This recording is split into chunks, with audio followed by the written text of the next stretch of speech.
Peace family, this is Doc Cool. I'm back again with my third review of the National Museum of African American History and Culture. And real briefly, I want to talk about the abolitionists, the wall of abolitionists.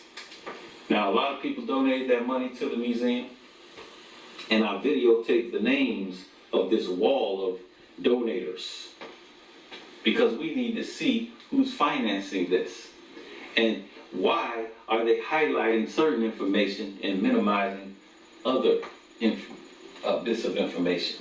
All right, so they highlighted this wall of abolitionists, and there were 2 black women, 1 black man, and 2 white men on this wall.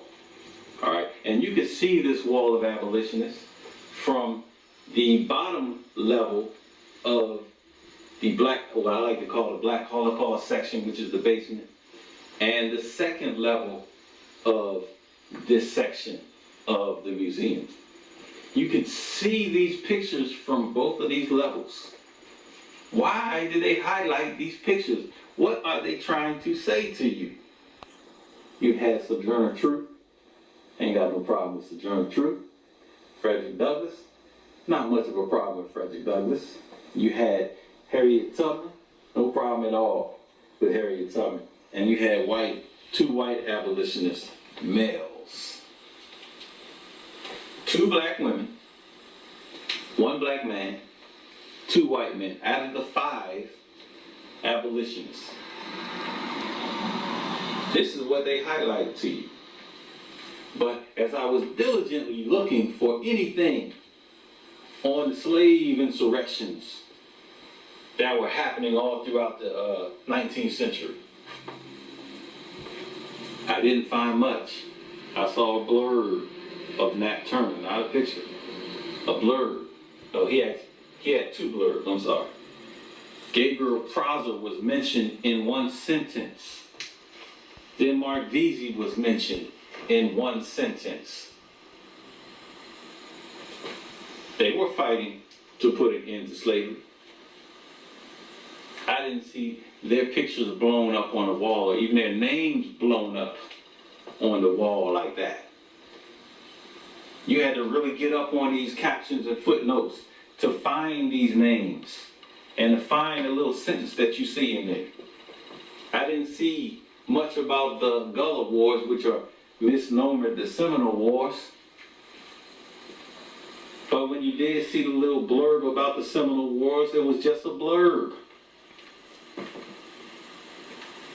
The Seminole, our black ancestors that lived here in the southern United States, waged war against the institution of slavery and white supremacy.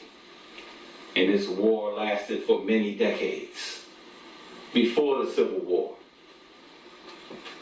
You didn't see that highlighted. It was a little blurb that wasn't even in that section of the museum. I went to the military section of the museum, and it was a little tiny blurb. I know I said that several times, y'all, but it's a fact. So these pictures of these abolitionists are blown up and highlighted on the wall. 2 black women, 1 black man, and 2 white men. What are they trying to tell you? I want you to think about that.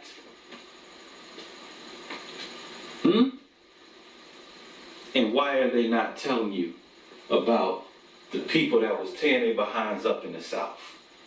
They, who's they? The white invaders, the European invaders that came to the United States, the Americas, wherever they went in the world. And they wreaked havoc on our people, committed genocide against our people all over the world, including right here on this land. But we started fighting them from the minute they got here. I saw nothing about the Yamasee War. Nothing about the Maroons that were fighting in Virginia. Let me say this. There was a lot to be seen in the museum. And I was only in there for 2 hours. And there was a lot of people like kind of pushing you through you didn't want to stay in one section too long because you were blocking other people from viewing. So I will recommend that you wait till all the hoopla dies down so that you can really spend time in this museum, or at least come back several times like I might have to do. Even though with all the pictures I took, I was able to visit those exhibits time and time and time again by just keep looking at the pictures and reading and studying what was on the walls. But our abolitionists that were fighting from the very beginning, we didn't find them in there. We didn't find the Yamasee. We didn't find the Maroons that had waged open war against the white man. I didn't remember reading in there the fact that it was a felony for even white reporters, a felony for them to report on the fact that the Maroons, right there in the southeastern United States, were waging war and battles and winning some of those battles, many of the battles actually, against the white man right in the southeastern United States, not just Florida, not just the Seminoles. Y'all want to cling to these names, not just the Gullas. People want to say, well, the Haitians came over and we were fighting before the Haitians even got into war. Before the Haitian Revolution began, we were already fighting in the United States. Because nobody naturally wants to be a slave. And there's always going to be people that fight against slavery. Even today, in 2016, you see that all across America on the news. But they're even very careful about what they show on the news and what they report on what they've seen, how they report it. Because they don't want you to get any ideas. It was a felony for white reporters to report on the blacks that were winning the war in the South. You got to think that some of that's still going on today. What's happening today? You don't know. And all of us think we're the only one fighting. We need to come away from that idea. I was talking to Irritated Genie yesterday. Got a chance to meet him and talk to him for about an hour. And that's saying a lot because we're both very busy. But we took an hour out of our day to speak. And we had a nice, productive conversation. I like talking to freedom fighters, even if we disagree in our ideology. If you're trying to liberate black people, then we can have a conversation at least. If we can be peaceful with the white man, we can be peaceful with one another. That's why I said, never mind, I'm going too far. This was about the abolitionists. I gotta keep myself in check, y'all, because I ain't got nobody keeping me in check here. Alright, this was about the abolitionists. I gave you my review. You saw the abolitionists on the wall. It was 2 black women, 1 black man, 2 white men, no Nat Turner, no Denmark Vesey, not on that wall, no Gabriel Prosser, no Gullah Warriors, no Peter Poyas, no Louis Pacheco, none of these people, no Wildcat, no John Horse on this wall. 2 black women, 1 black man, and 2 white men on this wall of abolitionists that are going to put an end to slavery. When these brothers and sisters were fighting this war against the white man and put an end to slavery since the white man got here on our land. So that's my 3rd review, and that's on the abolitionists. Go see it for yourself. You know I'm not exaggerating when you can go and see for yourself what I'm saying.